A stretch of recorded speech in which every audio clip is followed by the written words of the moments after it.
Hi you guys. Okay, so I'm gonna be doing a little Q&A on some basic questions for bloggers just starting out, influencers just starting out, whatever. I'm excited to share it with you guys. I got the chance to share it with a few other bloggers this past weekend and was requested to do a video on it. So yes, so excited.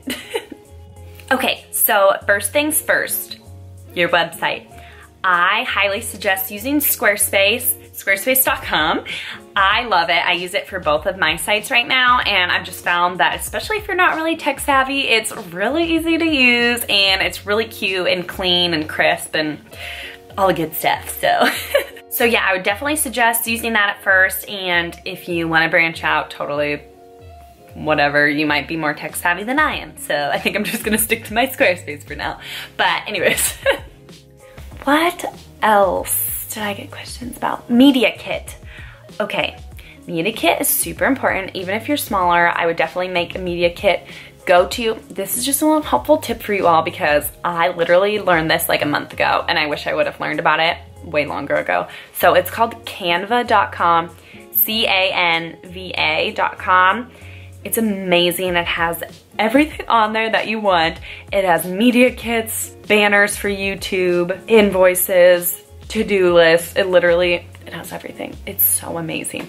So I love that. And I would say if you don't know what you're doing with your media kit, follow one of their templates, put your analytics on there, put your demographics. If you're big enough, put your packages.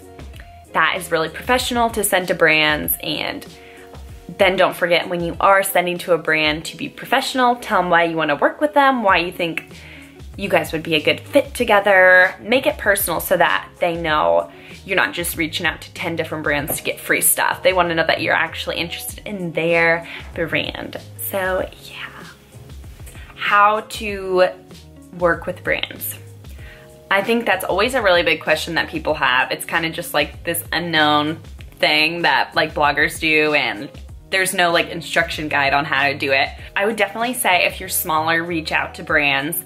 And what I learned from actually a seminar not too long ago, it was a brand talking to all the bloggers about what brands like to hear when bloggers reach out. Don't just send a mass message to 20 brands and copy and paste. Make it personal. Tell the brand why you want to work with them, why you think that they should work with you.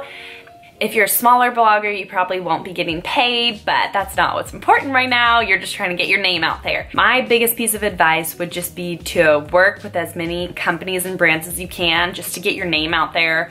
I know a lot of people are really stingy on their time and not wanting to work with all the brands for free, and I think you can be once you get bigger, but when you are just starting out as a blogger, you want to work with companies and you can't expect pay right away. So yeah. Definitely just collaborate, work with other bloggers, work with other people in the area, companies in the area. Just make sure to work with as many people as you can, and because you just want to grow at this point if you're just beginning as a blogger, and that will really help to get your name out there. Okay. Okay. When can you start charging for brands? That's always like a tough one, and I think it is different based on every blogger. I know my friend, she can charge at a pretty good price because she's also a photographer, but I would typically say start charging brands when you are around 5,000 to 10,000 followers. I wouldn't do any sooner than that. I have heard people I know that have 5,000 to 10,000 followers will charge around like $20. But yeah, just the bigger you get, the more you can charge. So it just kind of depends on where you're at. But yeah, and definitely just be open to negotiating with brands based on their budget. A lot of brands don't have a huge budget, so be willing to negotiate with brands and understand, but also stand up for yourself and realize that if this is your job, or you know, you're putting a lot of time into it and you're not just a beginning blogger anymore, you should be getting paid, especially if you are paying for a photographer. So yeah. I did also get the question if I work with photographers. I used to more. I still do work with one, and I love her so much. But I mostly just have a camera now, and I like to use that for all of my stuff. So yeah, I usually just call up my mom to take some photos for me, so that's nice. But yeah. I think one of the biggest questions that people usually have is growing your following, and which is also the hardest thing to do. Some simple steps to get that would be hashtagging your photos. So if you're a fashion blogger, look up best fashion blogger hashtags and put that under your photos. I also like to tag different brands, or not even just brands, but just pages on Instagram on my photos, just hoping for a repost, because that can really help you gain some new followers as well. So you can look that up on the internet too, the best like pages to tag or whatever. I like to tag street style pages since I like a lot of street style fashion, or I tag like fashion inspo, like all those different kind of ones. And as well as growing your following, make sure that you have an aesthetic in mind for your feed and that it all goes together. No one really likes to look at like a crazy feed. As dumb as that sounds, but like I'm really picky over my aesthetic, and I know it's not even close to where I want it to be, but I love the white, black, bright, pink. And I know other people like darker colors or whatever. Find what you like and go with it and stick to it. I know for me, I always try to change my mind, and that just messes me up. So stick to a feed and an aesthetic that you like and go with that. Have your own personal brand image. When people think of you, you want them to think, oh, Nicole Carlson, white, bright, and pink, you know? But I don't even have pink in mine, so not there yet. Okay, so page tags, hashtags, comment on everyone's stuff. Oddly, it creates a lot of engagement and will really help grow your following. Respond to people's comments. Go back to all your photos, respond to each comment. Thank you so much, blah, blah, blah, blah, blah. It really helps create engagement. Join a comment pod. Find some of your fashion girlfriends and create a little group on Instagram. Comment on each other's posts. It really helps. I would say for sure that was the biggest thing for me, was just commenting on other people's stuff just to get your name out there. Super, super important. So yeah. And along with finding your perfect aesthetic, I also get a lot of questions about editing, how I edit my photos. And I think, you know, it's different for every person. Some of my favorite apps are Facetune and Snapseed. I love them. I use them for about every photo. I've also been trying to use Lightroom, and that's a little trickier for me just because Photoshop is confusing. But the little that I know how to work it, I love it. So those are the three ones I would definitely suggest. I also love VSCO, but I only use VSCO actually for planning my feed, and the other app I use for planning my feed is Unum. U-N-U-M.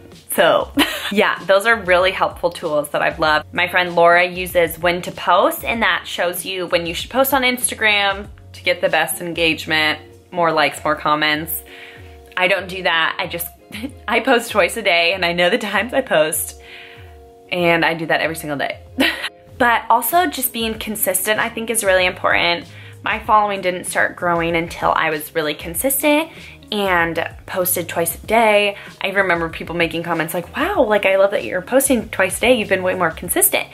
And so I would say that is really, really important too. If you actually are serious about starting a blog or being an influencer, then make sure that you're dedicated to it and are dedicated to posting 2 times a day or once a day. Also being regular if you have a blog, posting on your blog. I know I'm not that good at that, but I try to post at least once a week.